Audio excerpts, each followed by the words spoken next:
ছোট কচু আলু আর চিংড়ি দিয়ে দম আজ আপনাদের দেখাচ্ছি। দেখুন,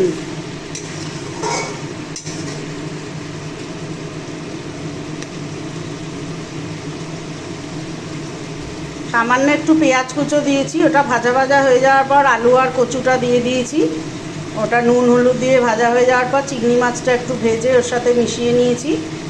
দিয়ে আমি দিয়ে দিয়েছি আদা বাটা, জিরে বাটা, একটু কাশ্মীরি লঙ্কার গুঁড়ো আর কাঁচা লঙ্কা চিড়ে দিয়ে জল দিয়ে মশলাটা কষানোর পর এখন মশলাটা কষাচ্ছি।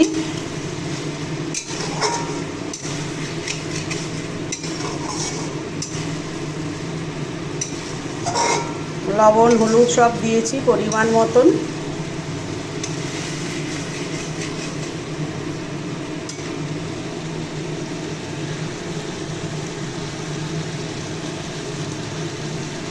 এবার এটা থেকে তেল ছাড়তে শুরু করেছে।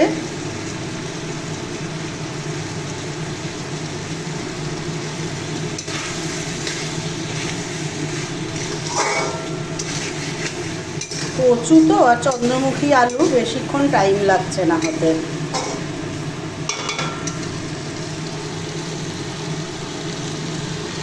এখনই আমি এর মধ্যে একটু গরম মশলার গুঁড়ো মিক্স করে দেবো।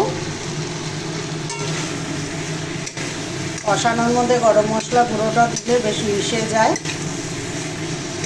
আপনারা পরেও দিতে পারেন, আমি পরেও দিই, হাতের সামনে ছিল দিয়ে দিলাম।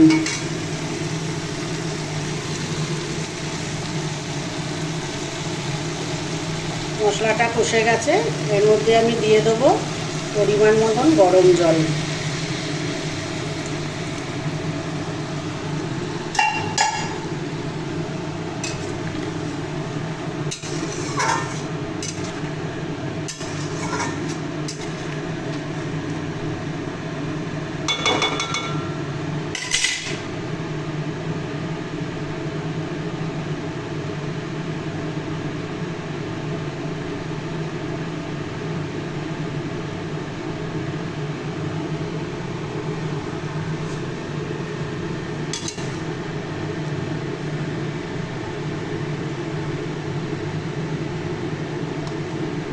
দেখুন, ভাজতে আর কষাতে গিয়ে কেমন গলে গেছে কচু।